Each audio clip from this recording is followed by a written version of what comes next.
telling you about bending of beams and torsion of shafts.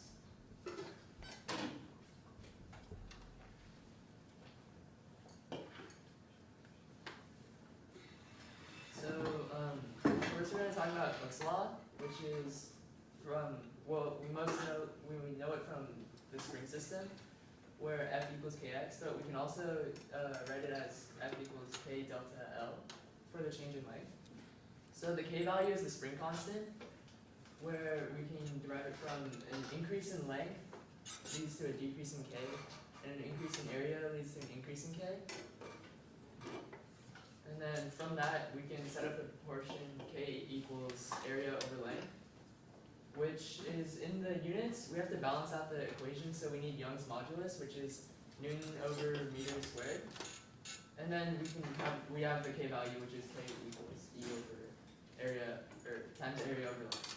So from the first two slides, we have these first two equations, and then we can substitute K into the first equation to have the third equation. So now we have to define stress and strain, where stress is sigma, and that is force over area, which is in pascals, in newtons meter per second, or newton squared, or newtons over meter squared. So we derive the first three equations. Now we can go to the bottom side, where we just divide area to the left side, and then taking stress and strain, we can substitute that into these equations, and now we have a relationship. So Young's modulus is E, which is the ratio of stress, which is force per area, to strain, which is deformation over length, which is delta L over the initial length. So the modulus values, different modulus values have different, are for different materials, and they allow for identification of materials. So from our lab, we know that some sample values like steel or aluminum and brass.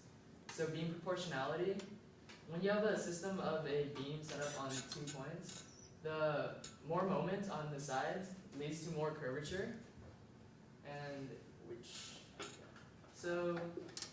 one application of this is in cantilevers, where a beam is anchored on one side, and this allows structures to hang out over without support.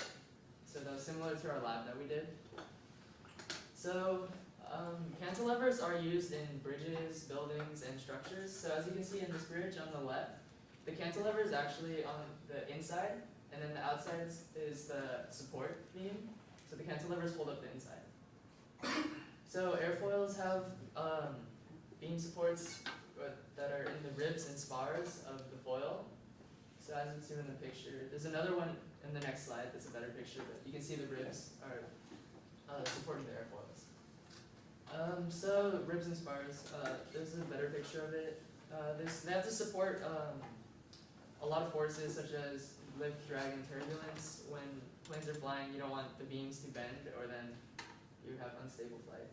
So beams are also used in buildings where, so as you can see on the left, even long ago there were beams such as I-beams, and on the left you can see another structure. So I-beams are very common in structures. They're very efficient for carrying, building, and shear loads. They're efficient for torsion. They're inefficient for torsion forces, but as you can see on this slide, hollow structure beams are better for withstanding torsion forces, which are twisting.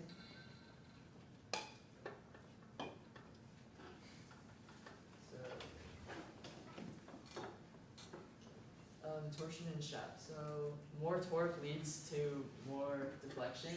The polar moment of inertia, it can be defined in the equation J equals pi r to the 4th over 2, where J is the polar moment and r is the radius. So polar moment of inertia is the beam's ability to resist torsion or twisting, and it is respect to the axis perpendicular to the area. So as you can see in the picture, the area is flat, so then the torsion is up. So thank you for listening.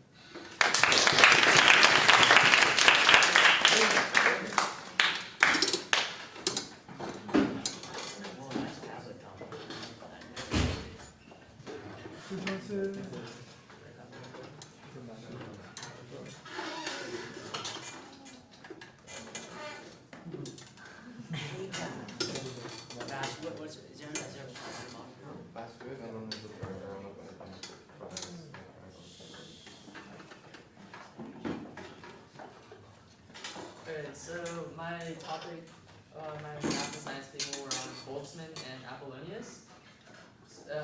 Boltzmann was a physicist and philosopher, and Apollonius was a mathematician.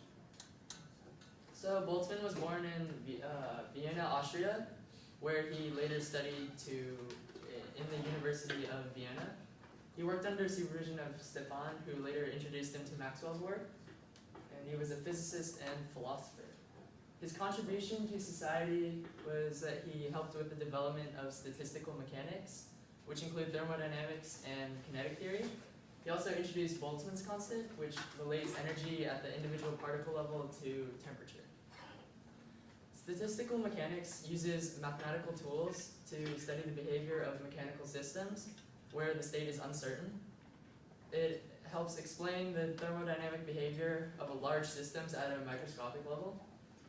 So this is usually in thermal equilibrium, but can also be studied in non-equilibrium. It does not have concepts such as temperature, entropy, or heat, but it does show how these concepts come from uncertainty. So Boltzmann's constant is the gas constant R divided by Avogadro's number, which allows us to connect it to smaller molecules. So as temperature increases, the kinetic energy also increases. So the SI value of Boltzmann's constant is 1.38 times 10 to the negative 23rd in joules per Kelvin. And this is the same dimensions as entropy, which is disorder. So the applications of Boltzmann's constant are when relating energy to temperature, and also at a macroscopic to microscopic level, so from big objects to zooming into microscopic. So as you can see from the equation, it's just a different constant. So he also worked with Maxwell and Maxwell-Boltzmann distribution, which used to describe particle speeds in an ideal gas. The particles move freely and don't interact with each other except for colliding. So probability distribution indicates which speeds are more likely, and it provides a range of speeds where the particles are traveling, and this depends on the temperature of the system and the mass of the particle. So ideal gas, a gas behaves like an ideal gas if it is at high temperature and low pressure, and this allows it to be seen as point particles, and these are small relative to the space around, and the intermolecular forces are low compared to the kinetic energy. So ideal gases have various effects that are different from Maxwell-Boltzmann distribution. Real gases are different from Maxwell-Boltzmann distribution. So rarefied gases at normal temperatures. He also studied kinetic theory, which describes gas as a large number of small particles, and these particles are in constant random motion, and they collide with each other and the walls around. Kinetic theory also explains properties of gases, such as pressure, temperature, viscosity, thermal conductivity, and volume. And it does this by analyzing molecular composition and motion. So my other mathematician was Apollonius, who was a Greek astronomer and geometer, and he was best known with his work with conic sections, which are used even today. Conic sections are curves obtained by plane intersection with a cone. Conics were named after Apollonius for his studies, and they're used to calculate different orbits just as one of their applications. So the focus and directrix, and this is for a parabola, so the focus is in the center of the parabola, and the directrix is like the same distance downwards, and it creates a line, so each point would be the same distance from the focus from the directions. So this helps us figure out the ratio of eccentricity, which is how much a conic section deviates from being a circle, which is symbolized as E. So as you can see, the red is an ellipse, the green is a parabola, and blue is a hyperbola. So the different types of conics are a circle where the eccentricity is 0, ellipse where the eccentricity is between 0 and 1, and parabola where it equals 1, and then hyperbola where it's greater than 1. So thank you.